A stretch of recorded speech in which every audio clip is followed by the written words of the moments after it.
Texas. The issue is... I'm Stephen Dial in Dallas. I'm Greg Krugen in Houston. I'm Rudy Koski in Austin, and this is Texas, the issue is. 2024 is going to be a huge year in the world of politics. And so tonight we're going to talk about some topics that will be making headlines this year. First, starting with the presidential election, South Carolina former Governor Nikki Haley is surging in the polls in the Republican primary, but former President Donald Trump still has a huge lead. Greg Krugen, you're first. Is this just Donald Trump's world? Yeah, Stephen, barring some unforeseen circumstance, a rematch is apparently all but set in stone. And you will not find anyone who is speaking honestly to say different, including key advisors for Ron DeSantis and Nikki Haley for that matter. Even a potential conviction of former President Trump on any of the myriad of criminal charges he's facing will simply roll off the backs of most Republican primary voters who seem to double down on the front runner with every new indictment and allegation. As for President Biden, a catastrophic health crisis is the only circumstance I could see which could potentially prompt him to step aside. Bottom line, if either candidate departs the top of their party's ticket, it would be the biggest political story of the year. Rudy, what do you think? Wow, Greg is drinking from that Trump punch bowl, right? Well, you know, the spin from the Trump camp essentially since April Fool's Day last year has been the GOP primary race is over. But in politics, look, it's never over. So I disagree with Greg. Certainly, the polls do show Trump has a big lead over Haley and DeSantis, but the negative ads from the Trump campaign machine, they've ramped up lately, showing signs of what I consider to be desperation and concern. So I don't think it's totally over, not yet, and not even after the early Big Four primary votes are counted in Iowa, New Hampshire later this month, and Nevada and South Carolina in early February. So it's going to be interesting to see if crossover voting by Democrats will factor into the GOP primary race. That's why I'm not hopping onto that bandwagon with Greg there. Democrats are eager here locally to try to flip some seats, but it's already an uphill battle because they're in Texas, and on top of that, could the top of the ticket hurt them, Greg Krugen? Yeah, I think there's no question Biden hurts Democrats in Texas, in large part due to his inexplicable refusal to come anywhere close to adequately securing the border. As far as congressional seats, Democrats in Texas will be fortunate to salvage what they have, given the two genuine battleground races involve seats in the Rio Grande Valley, where Republican incumbent Monica de la Cruz is the favorite in CD15. And Democrat Vicente Gonzalez is facing another stiff challenge from former GOP Congresswoman Myra Flores in Texas 34. Now, based upon what I've seen, the flow of undocumented people and illegal drugs has only gotten worse in the past 2 years. And the Democrat in the White House and the Democrats in Congress have done nothing to change that. And in the Lone Star State, that matters. Rudy, state-wise, Democrats have an uphill battle. Now, if you look nationally, it's a little different, but in Texas, Democrats have an uphill battle. Do they have any chance of gaining any seats? You know, I've got to agree with Greg now. You know, the political tea leaves say the congressional delegation makeup in Texas will remain status quo.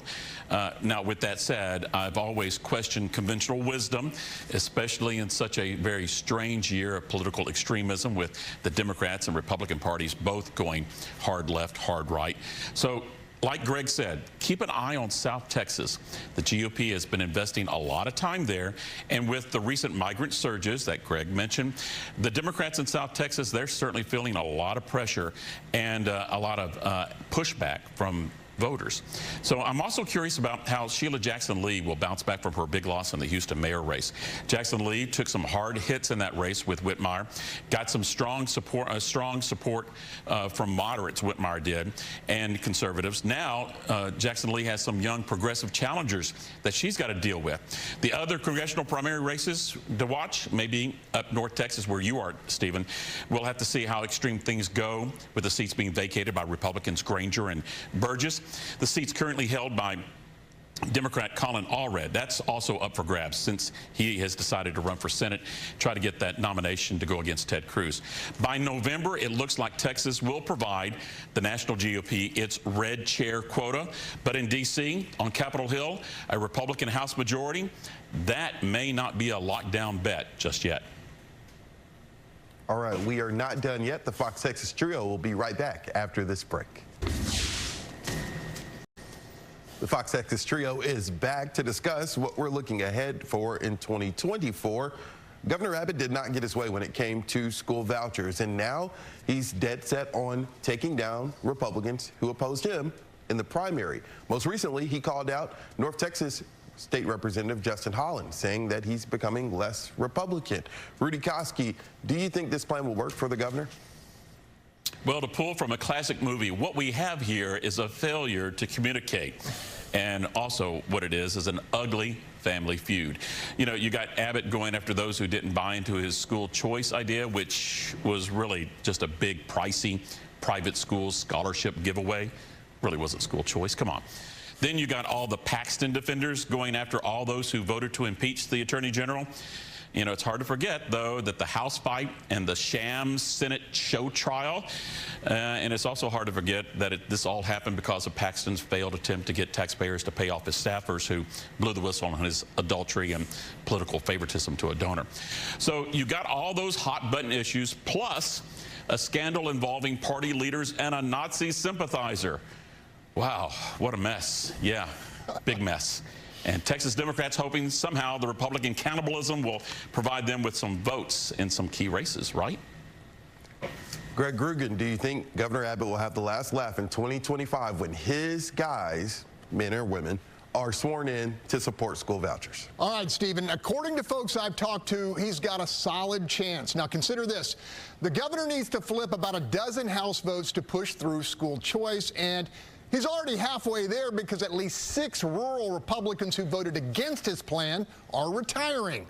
That means Abbott can focus his endorsement money and campaign resources on critical races against House incumbents who are also under attack, as Rudy mentioned, by Attorney General Ken Paxton for backing his impeachment.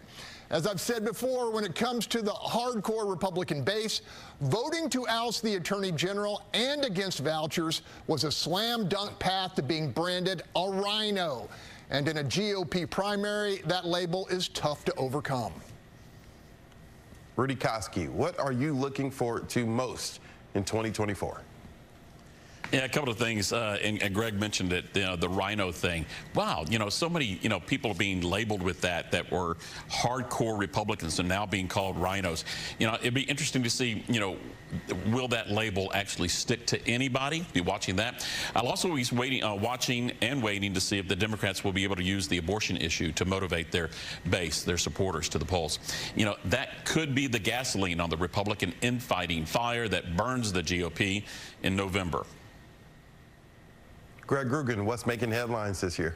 All right, immigration. It may sound like I've got tunnel vision, but when more than 300,000 people cross our border illegally in the month of December with no additional resources or policies in the pipeline to slow the flow, the consequences are clearly intentional, highly alarming, and dangerously unsustainable.